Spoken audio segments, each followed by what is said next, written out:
Paz, queridos, boa noite. Estamos iniciando nosso culto carismático online, hoje, dia 13 de maio de 2020, e nós iremos, nesse momento, refletir sobre a palavra do Senhor. Eu espero, sinceramente, que Deus traga uma mensagem ao seu coração, possa ministrar a sua vida, edificar a sua vida através da palavra dele. Desde já, sejam todos bem-vindos. É uma alegria estar com vocês, partilhando aqui a mensagem do Senhor. Amém? Vamos orar. Senhor, em nome de Jesus, nós queremos, Pai, colocar as nossas vidas diante de Ti, os nossos familiares, e pedir a Tua graça, a Tua misericórdia, para que o Senhor coloque Tua boa mão sobre nós e nos proteja, nos livre de todo mal, nos abençoe. Especialmente, Senhor, te pedimos que o Senhor esteja abençoando esse tempo aqui de reflexão na Tua palavra, que possamos ser edificados, fortalecidos, transformados pelo Senhor através da Tua palavra. Em nome de Jesus, que o Teu Espírito Santo possa iluminar as nossas mentes e corações, para que possamos compreender a Tua palavra e especialmente nos dê coragem e obediência, para que possamos praticar a Tua palavra sempre que tivermos oportunidade. Em nome de Jesus, Pai, abençoe cada um que está assistindo essa transmissão, seja ao vivo ou não, esteja abraçando cada um, esteja fortalecendo cada um nessa noite, em nome de Jesus. Amém, amém. Sejam todos bem-vindos. Uma alegria estar com vocês nesse tempo.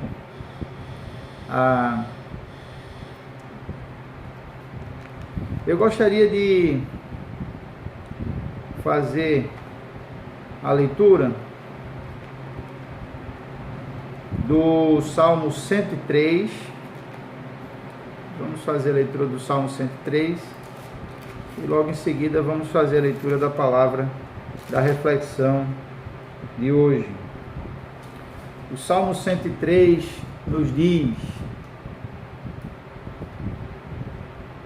Amém, amém. Altamir e Carla, um abraço a vocês. Deus abençoe. Bendize, ó minha alma, ao Senhor, e tudo o que há em mim, bendiga o seu santo nome. Bendize, ó minha alma, ao Senhor, e não te esqueças de nenhum só dos seus benefícios. Ele é quem perdoa todas as tuas iniquidades, quem sara todas as tuas enfermidades, quem da cova redime a tua vida e te coroa de graça e de misericórdia, quem farta de bens a tua velhice, de sorte que a tua mocidade se renova como a da águia. O Senhor faz justiça e julga a todos os oprimidos. Manifestou os seus caminhos a Moisés e os seus feitos aos filhos de Israel.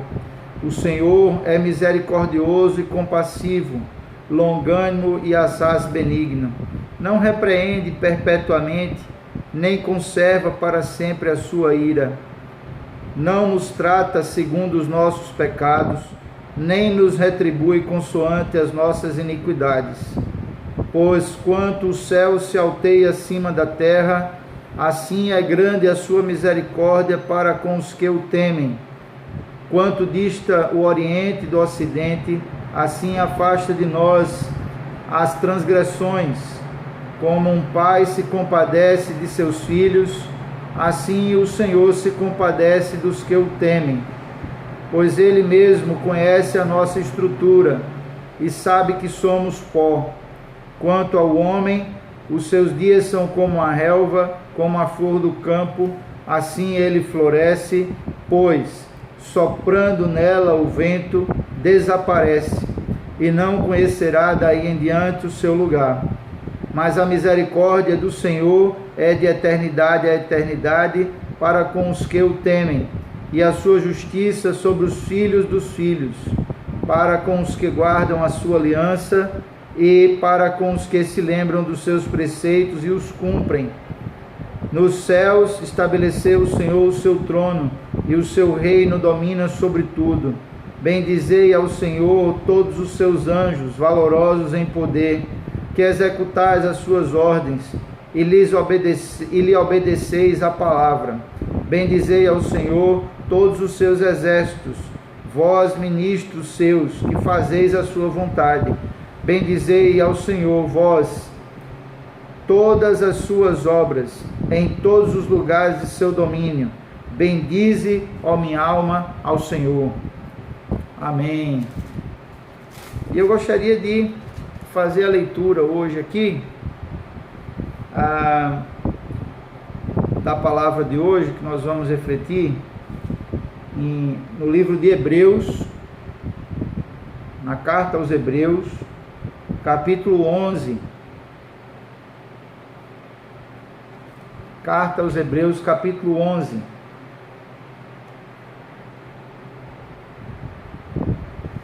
O versículo 6. Amém? Nós vamos falar hoje sobre fé. Carta aos Hebreus, capítulo 11, versículo 6. Olha, Isabel, Berg, irmã Socorro, Gilmere, Ediane, estou vendo todo mundo aí, bem-vindos. Versículo 6, Hebreus 11, 6, diz a palavra do Senhor: de fato, sem fé é impossível agradar a Deus, porque é necessário que aquele que se aproxima de Deus creia que Ele existe e que se torna galardoador dos que o buscam. Amém. Sejam bem aceitas, Senhor, as palavras da minha boca e o meditar do meu coração perante a Tua face, ó Senhor, rocha minha e redentor meu. Amém.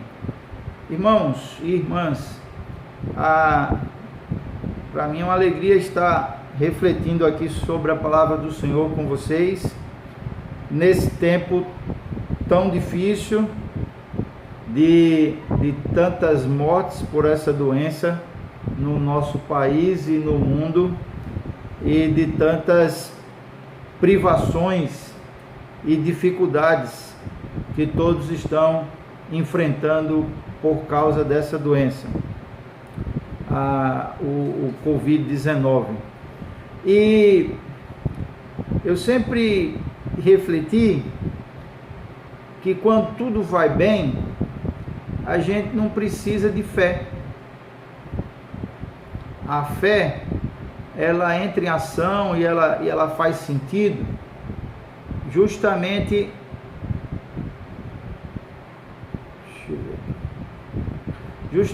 quando as coisas não vão bem, quando as dificuldades chegam, quando os obstáculos aparecem, quando nós enfrentamos um deserto, quando nós passamos por uma tempestade, quando as situações são contrárias, os ventos são contrários.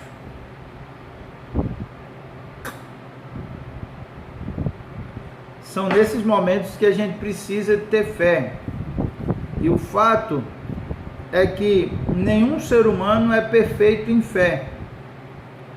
Todos nós temos nossos altos e baixos de fé. Ninguém fica constantemente durante anos, durante meses, da mesma forma.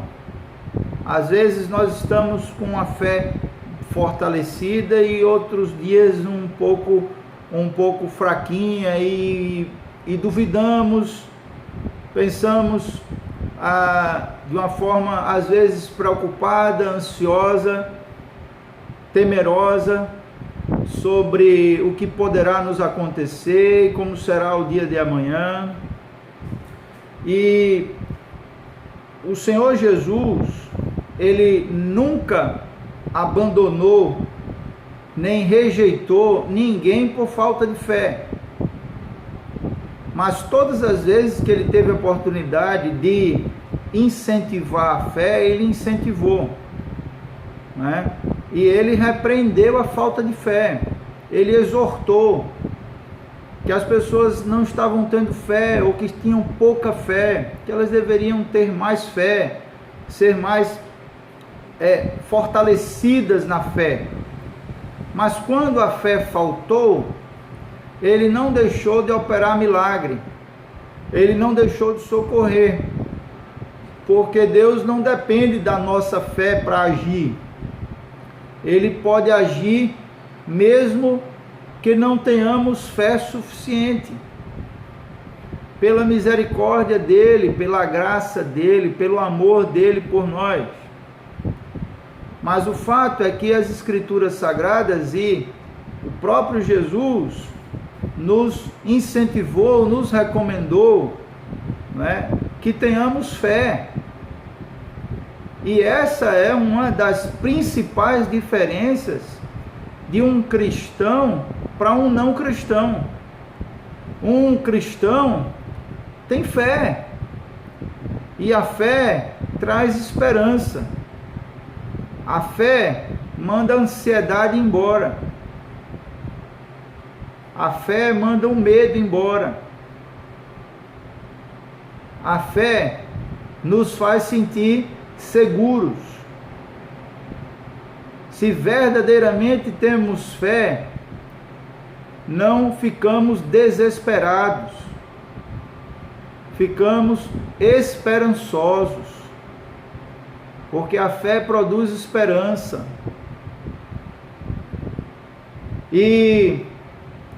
Mas o momento em que a nossa fé é provada, esse é o momento do teste da fé. São nesses momentos em que é como se Deus estivesse perguntando para a gente assim: aonde está a sua fé? Porque quando tudo vai bem, a gente precisa ter fé. A gente pode se alegrar de acordo com a realidade. Nós podemos ficar tranquilos, em paz, sem medo, sem ansiedade, sem insegurança, só olhando para os fatos, olhando ao nosso redor, observando tudo.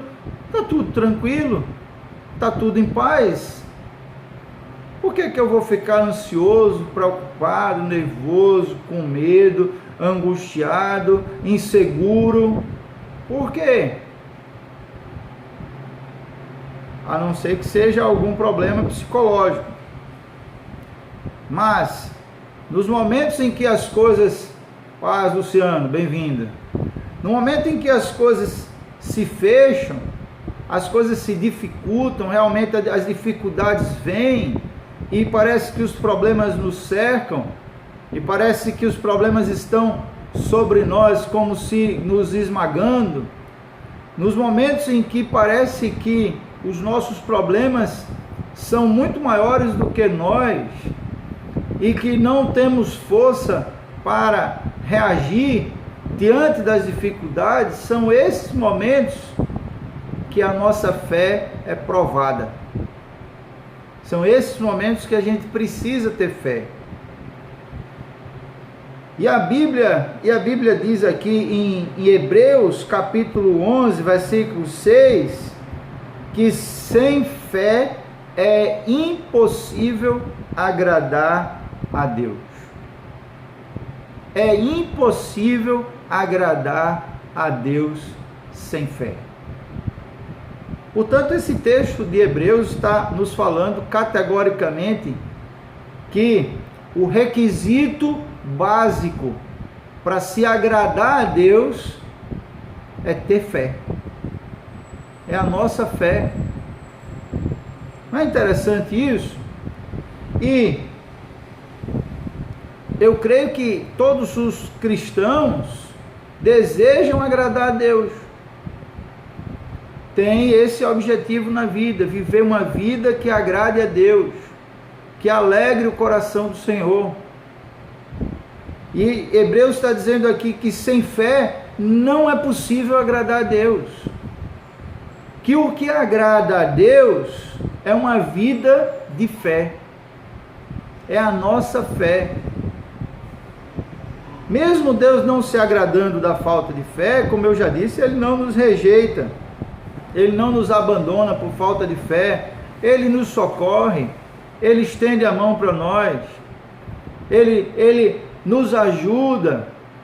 Mas em todos os momentos em que Jesus verificou falta de fé e Ele agiu misericordiosamente, Ele não deixou de ressaltar e dizer: por que vocês não tiveram fé? Por que vocês são tão tímidos na fé? Por que vocês têm pouca fé? Incentivando-nos a ter fé. E ele diz: porque é necessário que aquele que se aproxima de Deus creia que Ele existe e que se torna galardoador dos que o buscam. Ele está dizendo que quem se aproxima de Deus deve crer que Ele existe e que Ele recompensa, Ele presenteia aqueles que o buscam. E se nós cremos que o Senhor existe, nós precisamos não só crer que Ele existe, mas saber quem Ele é e ter dentro de nós uma concepção bíblica a respeito de Deus, do caráter de Deus, da grandeza de Deus, do poder de Deus. Nós devemos ter essa concepção, porque se esse Deus que nós cremos, que habita em nós e que nos ama mais, muito mais do que qualquer pessoa nesse mundo possa nos amar, porque o amor dele por nós é perfeito. Se Ele é tudo isso que a Bíblia diz que Ele é, e se nós cremos nele, que Ele nos ama e que Ele está conosco, não há motivos para temer, não há motivos para ter medo, para ficarmos ansiosos, preocupados, porque nós precisamos confiar, e confiança é uma atitude que só tem quem tem fé. A confiança, ela surge de duas coisas: acreditar e conhecer. Quando nós conhecemos alguém, se esse conhecimento que temos nos leva a acreditar, nós confiamos, né? Então, se você conhece e você acredita, você confia. E se você confia, você descansa. Você se coloca nos braços. Como podemos dizer, coloque-se nos braços do Senhor. Confie nele. E quando a gente confia, o medo vai embora. A ansiedade vai embora. A insegurança vai embora. A angústia vai embora. As preocupações vão embora. Porque nós estamos seguros nas mãos do Senhor. Bem-vindo, Josivalda. Paz, alegria vê-lo por aqui. Amém? E eu gostaria de refletir, porque se não é possível agradar a Deus sem fé, nós precisamos ter fé para agradar a Deus. Agora, precisamos entender algumas coisas. E eu gostaria de refletir nessa mensagem de hoje sobre a fé, sob o ponto de vista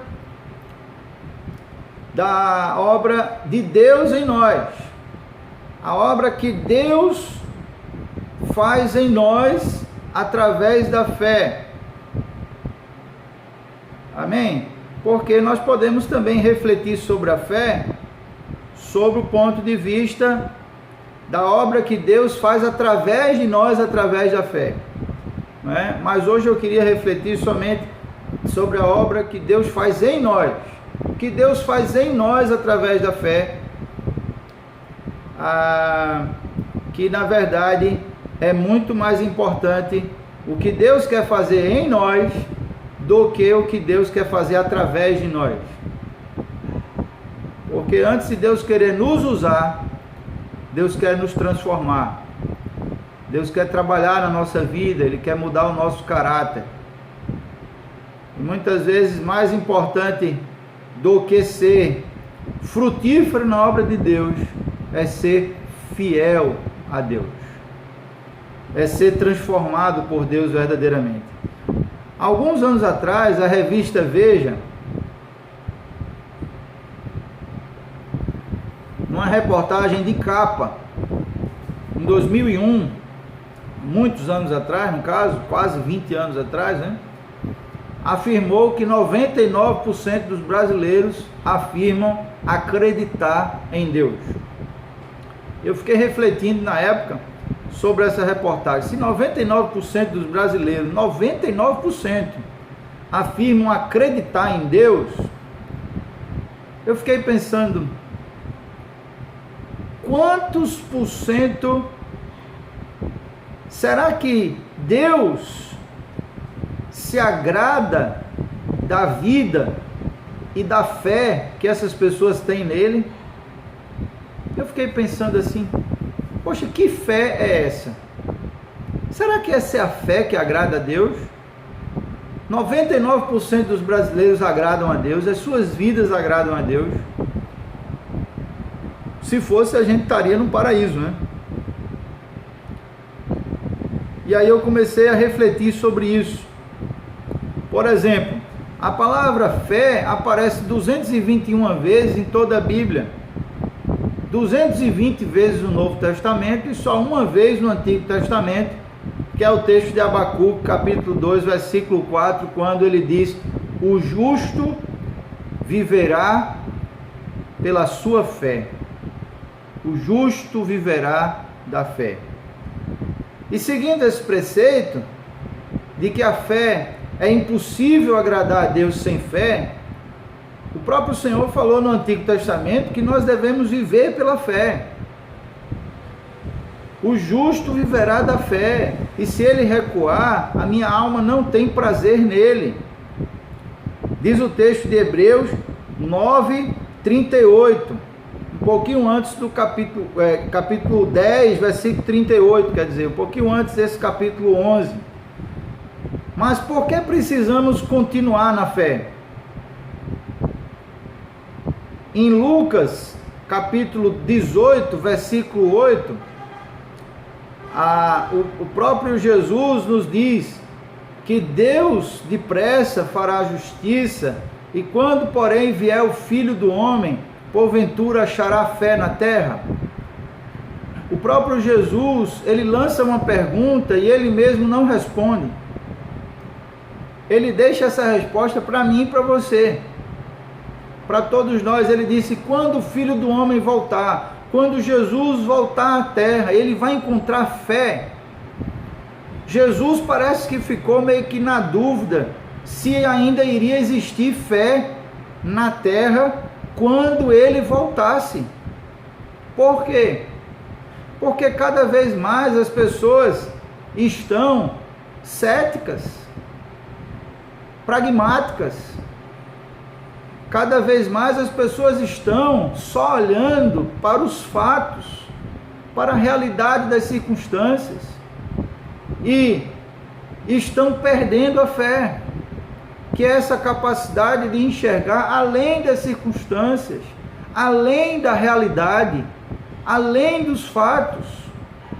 Amém? E qual é a origem da fé? De onde vem a fé? Efésios 2:8 diz que pela graça sois salvos por meio da fé, isto não vem de vós, é dom de Deus. Em Efésios 2:8, o apóstolo Paulo diz que a fé é dom de Deus. E dom é presente. Deus é quem nos dá a fé. E eu creio que todos têm fé. Todas as pessoas do mundo, de alguma forma, têm fé. E eles usam essa fé em muitas coisas. E nós vamos ver um pouco disso aqui hoje. Mas a fé, de fato, é dom de Deus. Especialmente essa fé que salva, essa fé que nos faz viver uma vida que agrada a Deus, essa fé que nos faz crer na palavra de Deus e sermos transformados por ela. Romanos 10:17, o apóstolo Paulo também nos diz que a fé vem pelo ouvir, e o ouvir pela palavra de Deus. Ele diz que a fé tem relação direta com a palavra. Quanto mais contato com a Bíblia nós temos, maior vai ser a nossa fé. Não é interessante isso? Por isso que as pessoas às vezes dizem assim: rapaz, deixei de ir para a igreja, parece que estou me sentindo meio frio, parece que esfriou na fé. E é verdade, esfria mesmo. Quando a gente não tem contato com a palavra, a gente esfria na fé. A fé vem pelo ouvir. Como naquela época 90% das pessoas eram analfabetas, somente uma classe muito privilegiada que sabia ler e escrever, há 2000 anos atrás, o apóstolo Paulo disse: vem pelo ouvir, porque muita gente não sabia ler e escrever. Mas hoje nós podemos, com certeza, adequar esse versículo, dizendo que a fé, ela vem pelo ouvir e ela vem pelo ler. Nós precisamos ler a palavra de Deus e ouvir a palavra de Deus, e isso com certeza vai fortalecer a nossa fé. A sua fé vai ser fortalecida pela palavra do Senhor, porque a origem da fé é a palavra de Deus e a fé é um dom de Deus. Agora, qual é a direção da fé? Qual a direção que a nossa fé precisa ter? A nossa fé precisa ser única e exclusivamente na pessoa de Jesus, na Santíssima Trindade, Pai, Filho e Espírito Santo. 1 Timóteo, capítulo 2, versículo 5, diz: porque há um só Deus e um só mediador entre Deus e os homens, Jesus Cristo, homem. Só há um Deus. E só tem um mediador. Um mediador. O pastor não é mediador. Os santos da Igreja Católica não são mediadores. Só há um mediador entre Deus e os homens. Maria, mãe de Jesus, não é mediadora. A palavra é clara: só há um mediador entre Deus e os homens. É Jesus. Ele é o alvo exclusivo da nossa fé. Amém? Diz aqui: porque desde a antiguidade não se ouviu, nem com os olhos, nem com os ouvidos se percebeu, nem com os olhos se viu, um Deus além de ti, que trabalha para aquele que nele espera. Glória a Deus! Deus trabalha para aquele que nele espera. E esse texto de Isaías 64:4 diz: desde a antiguidade, desde os tempos mais remotos, nunca se viu em toda a história, nem com os ouvidos se percebeu, nem com os olhos se viu, um Deus além de ti. Não há outro Deus senão o Senhor. Ele é o único alvo da nossa fé. João 17:3, o próprio Jesus nos diz: e a vida eterna é esta, que te conheçam a ti, só, por único Deus verdadeiro, e a Jesus Cristo, a quem enviaste. O único Deus verdadeiro. João 14:6, Jesus disse: eu sou o caminho. Está aí, artigo definido, é o único caminho. Eu sou o caminho, eu sou a verdade e a vida. E ninguém vem ao Pai senão por mim. O alvo da nossa fé é Jesus. É nele que devemos depositar toda a nossa fé. Amém? Agora, o que é a fé? O que é que a Bíblia fala como definição de fé? O que é a fé? Hebreus 11, nesse capítulo que nós lemos, o versículo 6, no versículo 1, é um dos textos aí que melhor definem a fé. Ele diz aí que a fé é a certeza das coisas que se esperam e a convicção de fatos que não se veem. Pois pela fé os antigos obtiveram um bom testemunho, pela fé entendemos que o universo foi formado pela palavra de Deus, de maneira que o visível veio existir das coisas que não aparecem.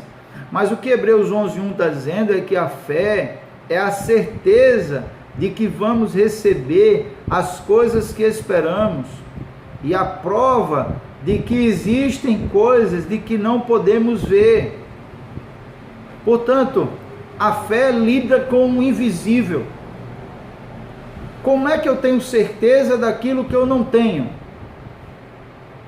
Pela fé. Ele diz que é a certeza daquilo que eu espero. Se eu espero é porque eu não tenho. Se eu espero é porque isso ainda não é real para mim. Não faz parte da minha realidade, ainda não é um fato.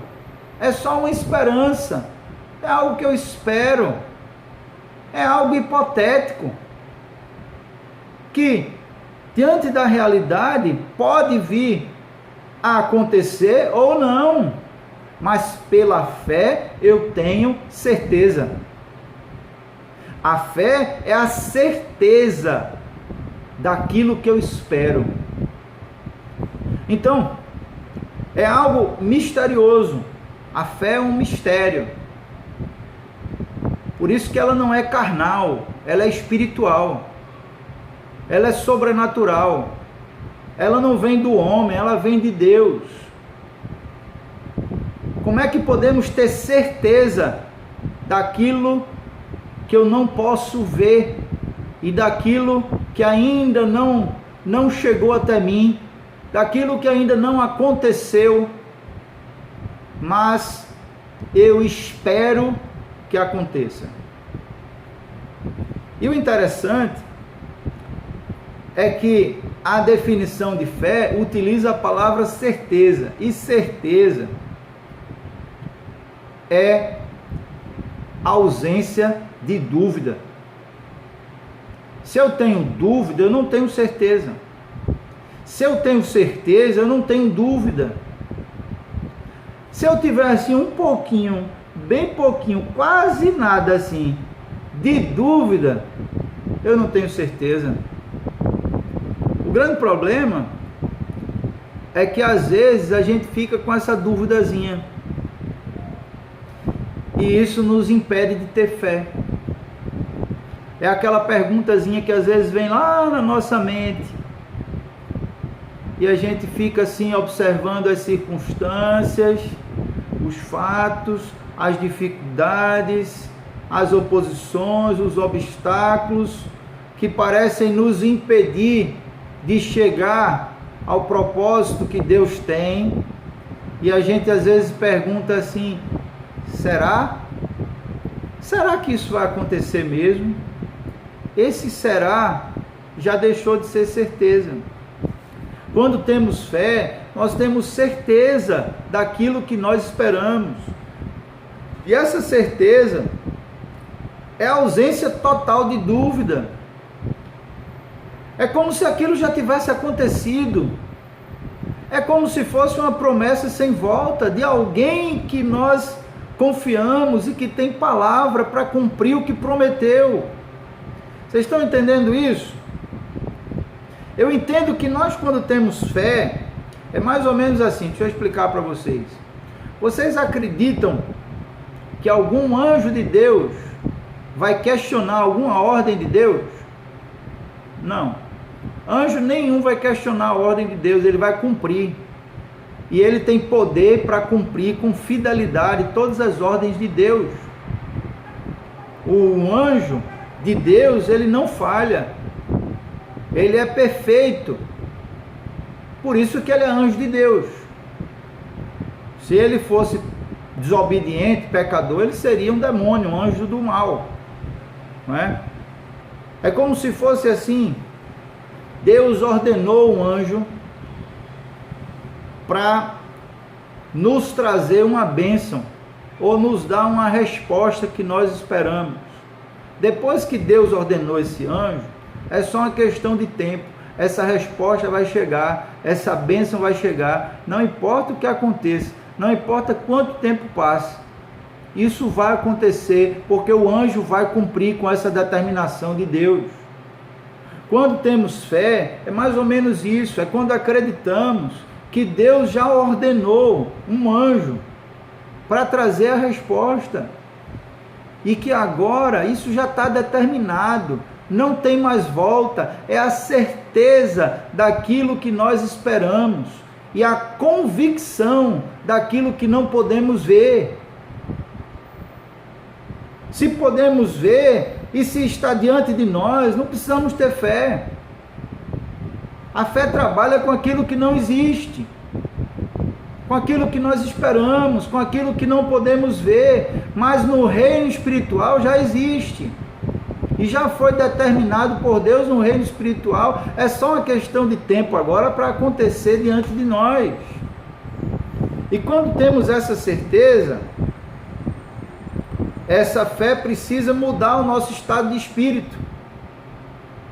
Se a gente estava triste, precisamos nos alegrar, porque se Deus já determinou e já prometeu uma bênção sobre a nossa vida, nós precisamos nos alegrar e já agradecer antecipadamente pela fé. E uma das coisas mais bonitas do Novo Testamento, que o apóstolo Paulo fala, quase sempre que ele fala de oração, ele fala de oração com ações de graças. E essas ações de graças não é só pelas coisas que já aconteceram, não, mas é pelas coisas que irão acontecer ainda também. As ações de graças pela fé, elas são antecipadas.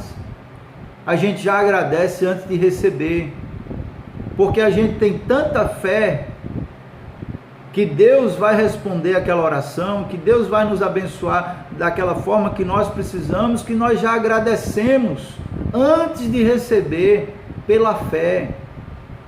Amém? Tiago 1,6 diz que quando a gente pedir algo a Deus, nós devemos pedir com fé, e em nada duvidando, porque o que duvida é semelhante à onda do mar, que é levada pelo vento e lançada de uma parte para outra. O que duvida fica assim, ó, não sabe para onde vai, não sabe o que fazer, é como se fosse assim, meio perdido, perdidão. Então nós devemos pedir com fé, em nada duvidando, sem duvidar, crendo, tendo convicção, tendo certeza. Amém?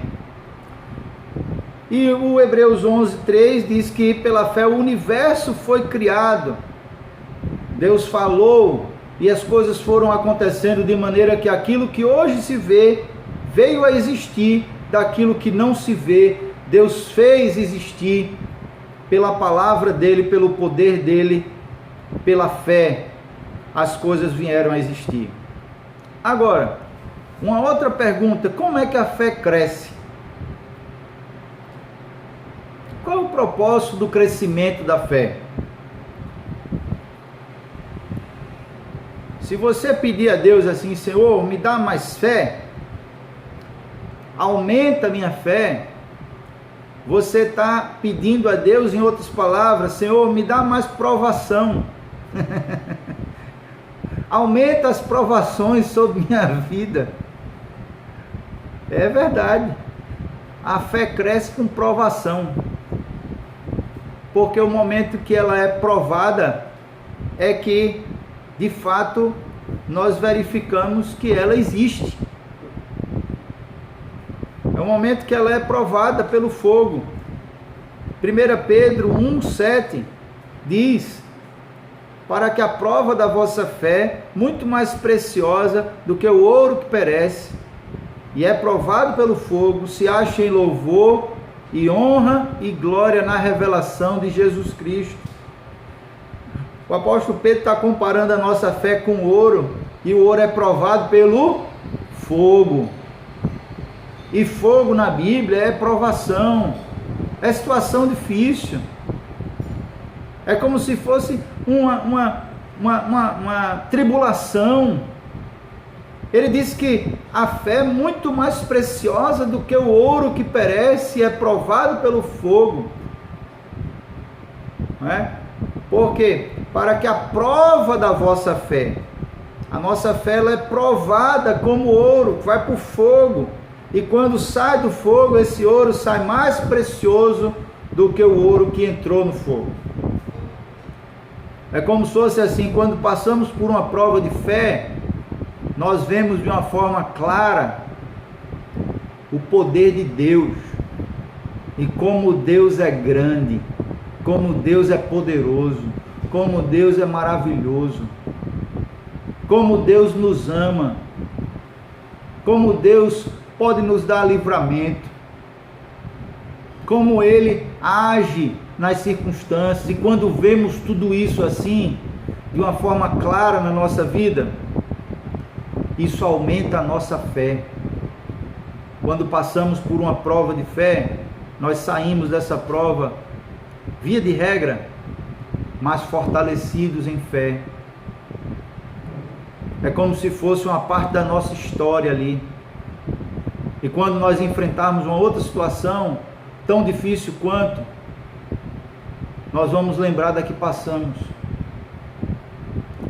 E nós não vamos enfrentar da mesma forma mais, mas vamos enfrentar mais confiantes,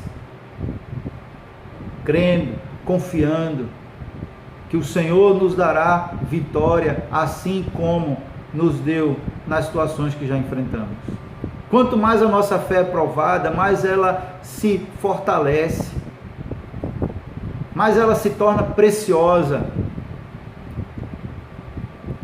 Então, quem quer ter mais fé aí? Levanta a mão. Vamos ter mais fé. A fé tem que crescer.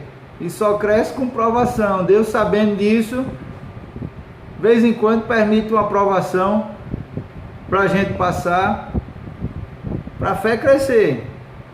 O propósito é bom, irmãos. Nem sempre a gente gosta. Às vezes incomoda mesmo. Mas o propósito é bom. Deus está nos amadurecendo, Deus está nos aperfeiçoando, Deus está nos fortalecendo. Porque situações mais difíceis podem vir mais na frente. E Ele está nos preparando para passar por isso. Em Tiago, capítulo 1, versículo 2 a 4, ele diz isso: meus irmãos, sintam-se muito felizes quando passardes por várias provações, sabendo que a provação da vossa fé, uma vez confirmada, produz perseverança, e essa perseverança é para que sejais perfeitos e íntegros, em nada deficientes. Numa outra tradução diz assim: para que vocês sejam maduros e corretos, não tendo nada em falta. O propósito de Deus é esse, é aumentar a nossa fé. E a nossa fé só aumenta quando passa pelo fogo. São nos momentos de fogo que a fé é provada. Tem fé ou não tem? Existe fé aí ou não existe? Porque se não existe fé, a gente desespera. Vamos viver desesperado. Mas se tem fé, vamos ter esperança. Vamos crer que dias melhores virão, que Deus está no controle de tudo.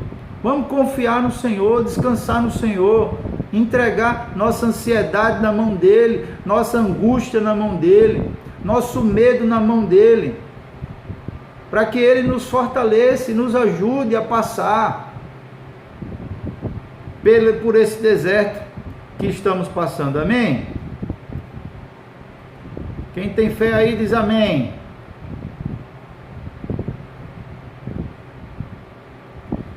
Outra coisa que aumenta a fé, deixa eu dizer para vocês, é uma vida de oração e meditação na palavra de Deus. Quanto mais nós oramos e meditamos na palavra de Deus, mais a nossa fé aumenta. Se você está achando sua fé fraquinha, você amanheceu meio sem fé, começa a meditar na palavra, começa a orar, e você vai ver que a sua fé vai ser fortalecida.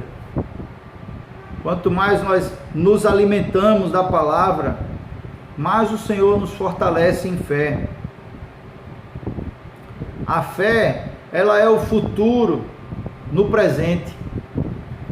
E eu acho muito interessante o texto de Marcos, capítulo 11, versículo 24, quando ele diz aqui: por isso eu afirmo a vocês que quando orarem e pedirem alguma coisa, creiam que já receberam, e assim vos será dado.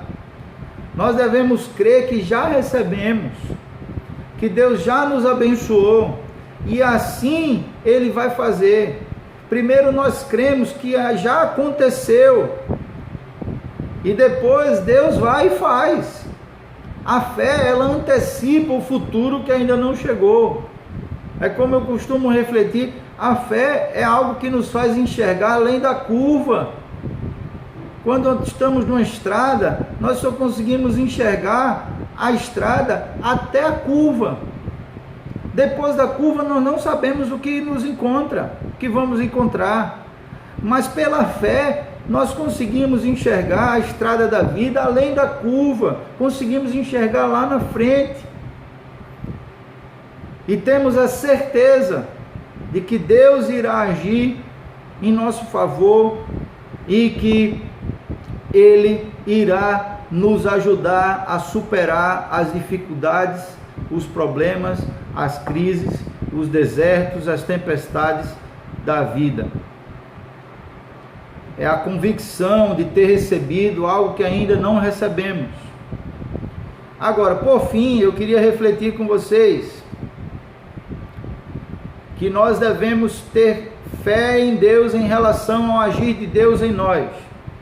De que forma? Primeiro, nós precisamos ter fé na proteção de Deus sobre nossa vida.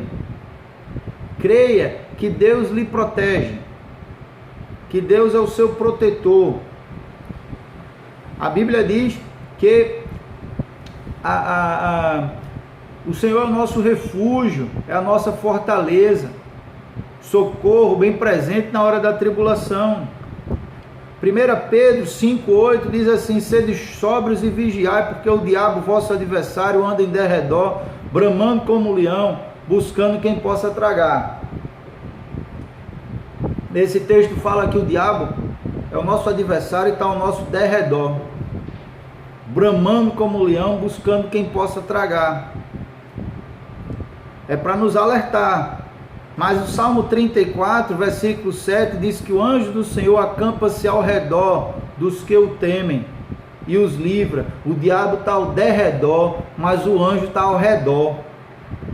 Se o anjo está ao redor, ele está mais perto. Deus enviou um anjo, que nós podemos chamar de anjo da guarda, mas não é para a gente fazer oração para ele, não é para a gente pedir nada, porque quem ordena esse anjo é Deus. Mas Deus mandou um anjo para nos guardar, um anjo determinado por Deus para nos guardar, para nos proteger. Creia nisso. Você crê? Em 1 João 5,18 diz que todo aquele que é nascido de Deus não vive na prática do pecado, mas o que de Deus é gerado conserva-se a si mesmo e o maligno não lhe toca. Esse texto de 1 João 5,18 diz que o que é nascido de Deus, o maligno não toca. E tem muita gente aí com medo do diabo. Medo do diabo eu chamo de fé maligna, não é fé em Deus, é uma fé diabólica. Quem crê em Deus não pode ter medo do diabo. Porque se eu estou com medo do diabo, eu estou dizendo que o diabo é maior que Deus. E na verdade não é. Deus é infinitamente maior. Deus é a fonte de todo poder e toda autoridade. O diabo não faz nada se Deus não permitir. Então, e nesse texto diz que o maligno não toca, ele não toca aqueles que são nascidos de Deus.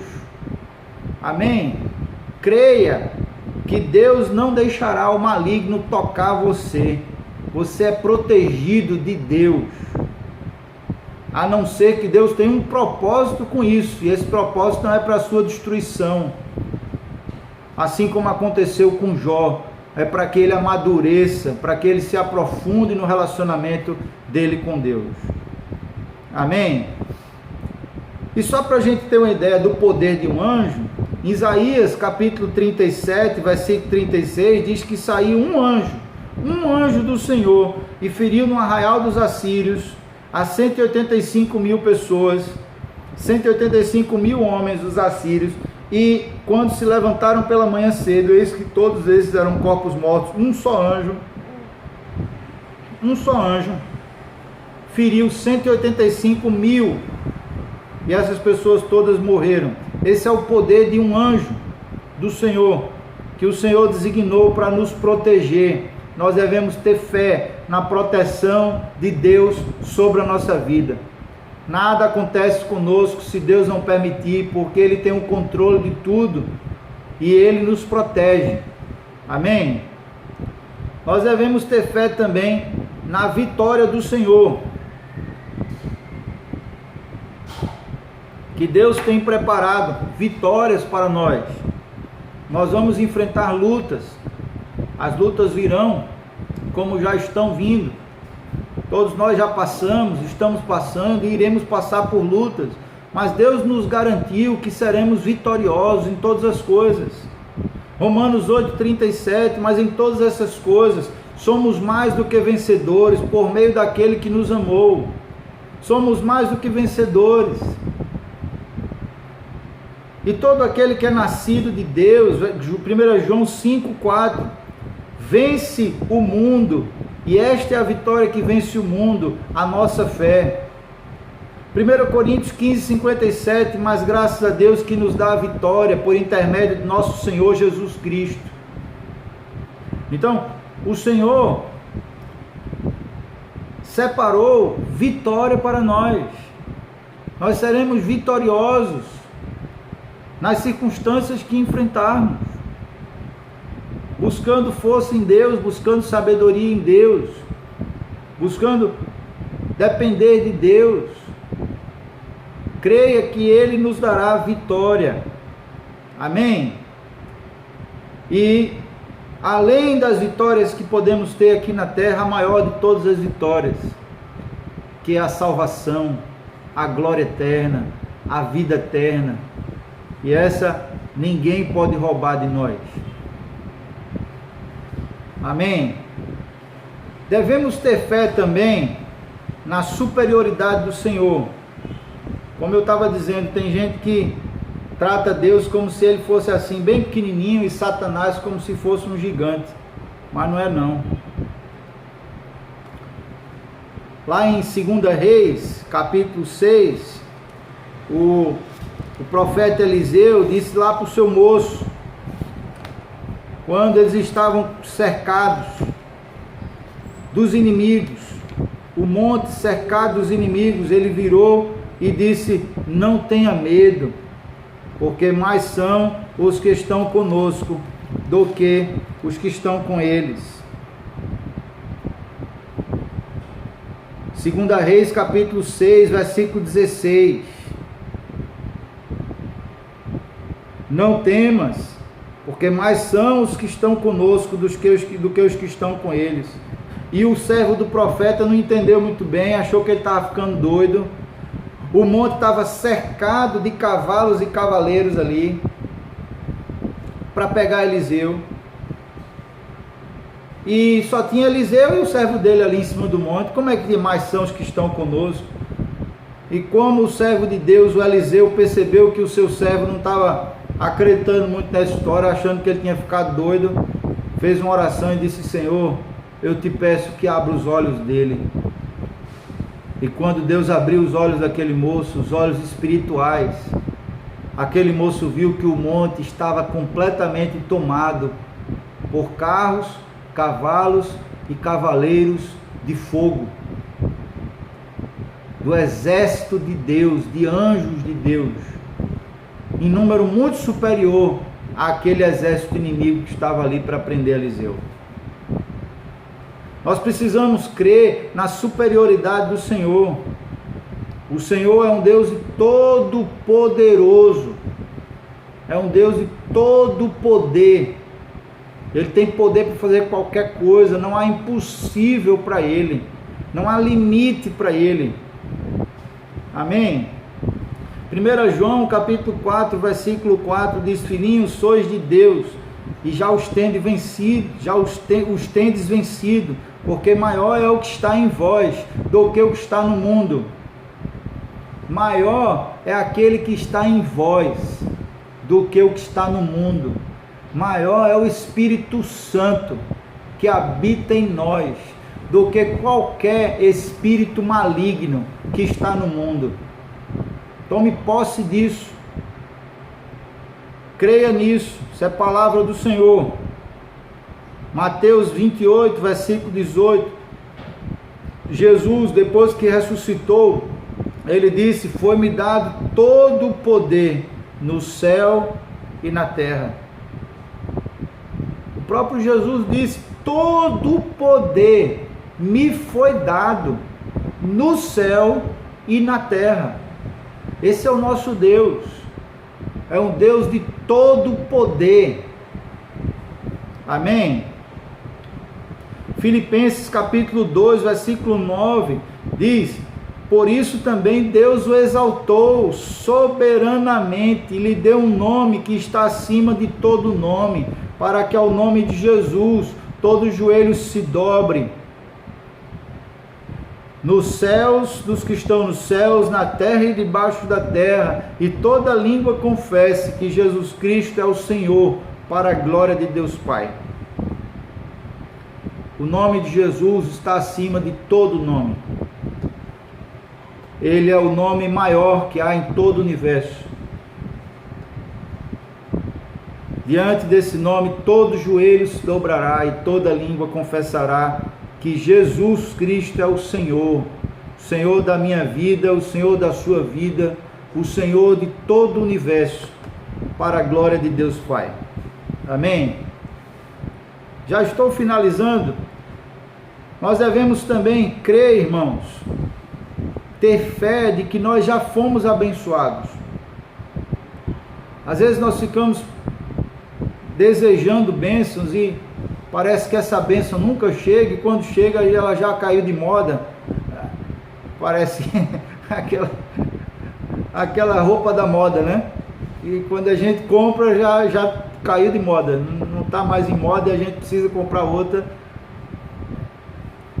E isso faz com que a gente fique sempre insatisfeito atrás de bênção, mas o fato é que o apóstolo Paulo nos diz, em Efésios capítulo 1, versículo 3, bendito seja o Deus e Pai do nosso Senhor Jesus Cristo, o qual nos abençoou com todas as bênçãos espirituais nos lugares celestes em Cristo.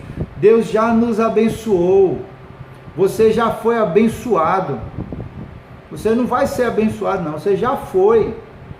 Deus já nos abençoou com todas as bênçãos espirituais nos lugares celestiais em Cristo Jesus. Amém? 1 Pedro, capítulo 2, versículo 9, diz: mas vós sois geração eleita, sacerdócio real, nação santa, povo adquirido, para que anuncieis as virtudes daquele que vos chamou das trevas para a sua maravilhosa luz. Nós somos geração eleita, sacerdócio real, nação santa, povo adquirido. Amém? E ninguém pode amaldiçoar aquele a quem Deus abençoou. Não sei se vocês já ouviram essa história. Em Números, capítulo 23, diz como o profeta de Baal o Balaão, ele foi contratado para amaldiçoar o povo de Israel. E não conseguiu amaldiçoar o povo de Israel. Por 3 vezes ele jogou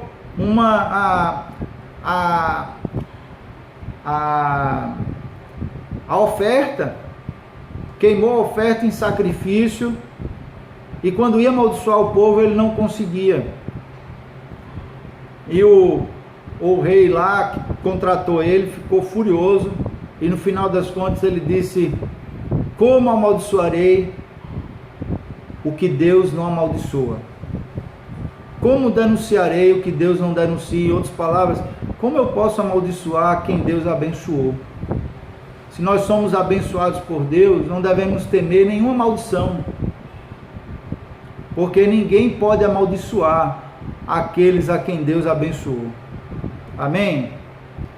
Nós devemos também ter fé de que somos filhos de Deus.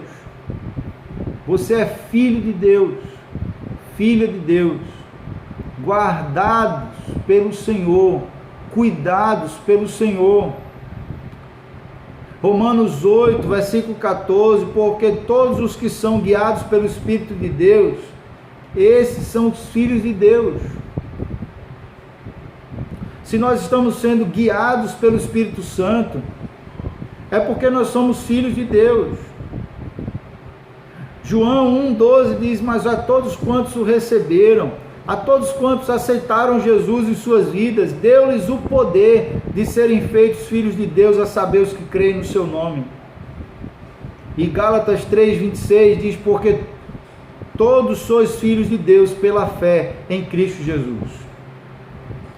E quando se fala em filho de Deus, eu me lembro sempre de uma frase que às vezes o pessoal coloca atrás do carro, e a gente precisa realmente parar para refletir na grandeza dessa filiação que temos.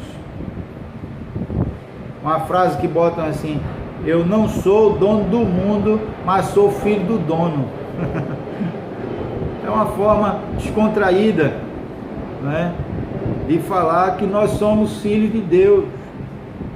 E o apóstolo Paulo disse que se somos filhos, somos herdeiros, herdeiros de Deus e co-herdeiros com Cristo Jesus. Nós vamos desfrutar das riquezas de Deus, das bênçãos de Deus, da glória de Deus. A Bíblia diz que nós reinaremos pelos séculos dos séculos com Cristo. Amém? E por fim, irmãos, nós devemos crer que recebemos, ainda não estamos na glória, mas nós já recebemos pela fé a salvação, o perdão dos nossos pecados e a vida eterna. Romanos 5,1 diz: tendo sido, pois, justificados pela fé, temos paz com Deus por nosso Senhor Jesus Cristo. Nós fomos justificados. Deus nos perdoou, nos fez justos, mesmo não sendo justos, mesmo sendo injustos, mesmo sendo pecadores, falhos. A Bíblia diz que Deus nos justificou através de Jesus pelo seu sangue, sabendo que o homem não é justificado pelas obras da lei. Gálatas 2,16, mas pela fé em Jesus Cristo. Temos também crido em Jesus Cristo para sermos justificados pela fé em Cristo e não pelas obras da lei, porquanto pelas obras da lei nenhuma carne será justificada. Nós não vamos ser justificados por aquilo que fazemos de certo.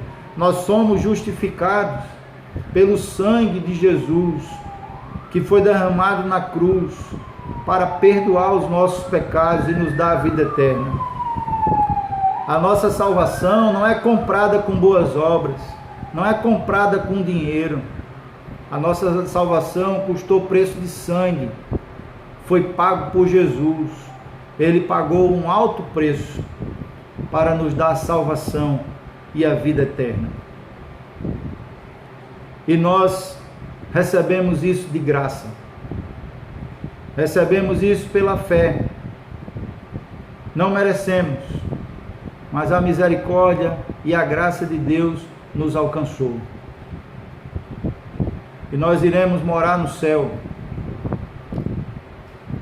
Iremos passar toda a eternidade ao lado do Senhor na glória eterna. Não porque merecemos, mas pela misericórdia e pela graça do Senhor, Ele perdoou os nossos pecados, enviando o seu Filho Jesus para morrer na cruz, para preço de sangue, um alto preço de sofrimento, perdoar os nossos pecados e nos dar a vida eterna. Amém? E o fim da fé? Qual vai ser o fim da fé? O fim da fé é a nossa salvação. 1 Pedro 1,9, alcançando o fim da vossa fé, a salvação das vossas almas. A gente só precisa ter fé enquanto a gente fé aqui na terra. Porque lá na glória a gente vai precisar ter fé. Para que fé? Tudo o que nós esperamos já vai estar diante dos nossos olhos. A fé é a certeza daquilo que eu espero. Eu não vou esperar mais nada. Eu vou esperar o quê? Tudo já vai ser concretizado, tudo já vai ter sido finalizado. E por isso, irmãos, nós não vamos mais ter fé lá na glória, mas precisamos ter fé aqui na terra. E ainda mais, especialmente quando as situações forem difíceis. Quando, como dizemos de uma forma popular, quando o sapato aperta, quando a situação se torna complicada e nós somos tentados a não confiar em Deus, a confiar em nós mesmos, a confiar em outros, somos tentados a duvidar, aí a ansiedade chega, a inquietação da alma, a angústia, preocupação, medo, insegurança. Nesses momentos é que a nossa fé está sendo provada. E nós precisamos pedir a Deus: usa essa oportunidade, Senhor, para aumentar a nossa fé.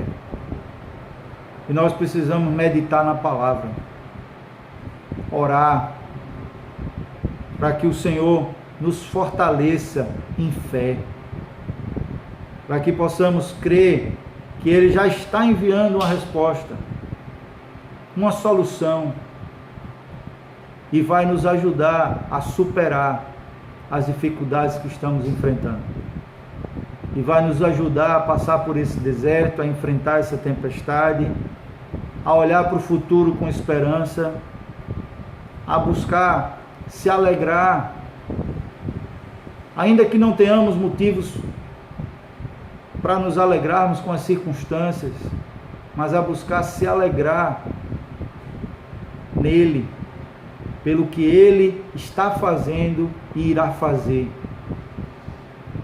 pelo amor dEle por nós,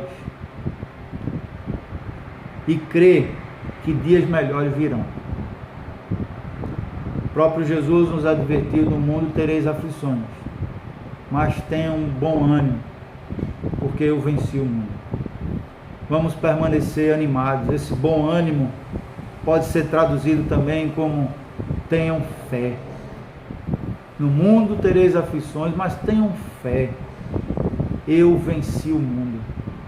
Creiam, confiem, descanse, se anime. E Deus está no controle de tudo. E que Ele possa nos fortalecer em fé, para que possamos não só superar os momentos difíceis, mas aprender e tirar lições preciosas dos momentos difíceis que enfrentamos. Amém? Vamos orar. Senhor, em nome de Jesus, nós te agradecemos pela tua palavra, que nos traz tanta luz, para que possamos ter mais fé. E o Senhor falou que era impossível agradar o Senhor sem fé. Não podemos agradar o Senhor sem fé. Nos ajuda, Senhor, a termos fé. Ainda que ela seja pequenininha como um grão de mostarda, como o Senhor mesmo disse, ela será capaz de transportar montes. Ela será capaz de superar problemas. Nos ajuda, Pai. Aumenta a nossa fé. Usa as circunstâncias difíceis da vida para fortalecer a nossa fé, para nos amadurecer. Nos ajuda a confiar em Ti. E a confiança é produto da fé. Se não temos fé, não confiamos. Nos ajuda, Pai, porque se confiarmos verdadeiramente no Senhor, que o Senhor é um Deus todo-poderoso e que o Senhor nos ama e que todas as coisas cooperam para o nosso bem, a ansiedade tem que ir embora, a preocupação, a tristeza, o desânimo, a insegurança, o medo. Nos ajuda, Pai. Nos fortalece em fé nesse momento tão difícil que estamos enfrentando, sem perspectiva de melhora. No meio dessa tempestade em que só vemos nuvens negras e não vemos nenhum espaço vazio no céu que o sol possa brilhar, nos ajuda a crer que o sol vai voltar a brilhar sobre nós. Nos ajuda a crer, Senhor, que essa tempestade vai passar e virá depois dela uma grande bonança. Nos faz viver pela fé, como o Senhor mesmo disse em Abacuque: o meu justo viverá da fé. E se ele retroceder, a minha alma não terá prazer nele. O prazer do Senhor está naquele que vive em fé, com fé. Aquele que agrada ao Senhor é aquele que vive em fé, pela fé. Nos ajuda, Pai, a ter uma vida que agrade ao Senhor. Uma vida de fé. A verdadeira fé que é baseada na Tua Palavra. Em nome de Jesus. Amém. Amém. Obrigado pela companhia, pela presença de vocês. Deus abençoe grandemente, fortaleça cada um na fé, nesse tempo difícil que eu sei que todos estão enfrentando. Queria também deixar claro que nesse tempo de pandemia as portas do templo estão fechadas, mas a igreja continua aberta, continua viva. A igreja somos nós, né? E também continuamos tendo compromissos financeiros a cumprir, até porque depois da pandemia pretendemos retornar aos nossos encontros no templo, né? E nós estamos contando com a generosidade e o compromisso dos irmãos para que possamos suprir essas necessidades. A Bíblia nos orienta que nós devemos viver de 90% daquilo que ganhamos e 10% devemos entregar na obra do Senhor para que ela seja sustentada, né? Que você possa fazer isso, ser um dizimista, né? Ter esse compromisso de ser um dizimista e dizer: Senhor, conta comigo, eu quero ser instrumento para que a tua obra seja sustentada aqui na terra. Quando você entrega o seu dízimo, a sua oferta, você não está fazendo troca com Deus, você não está dando para receber mais. Deus não faz troca com ninguém, porque tudo é dele, né? E ele que nos dá, tudo é dele.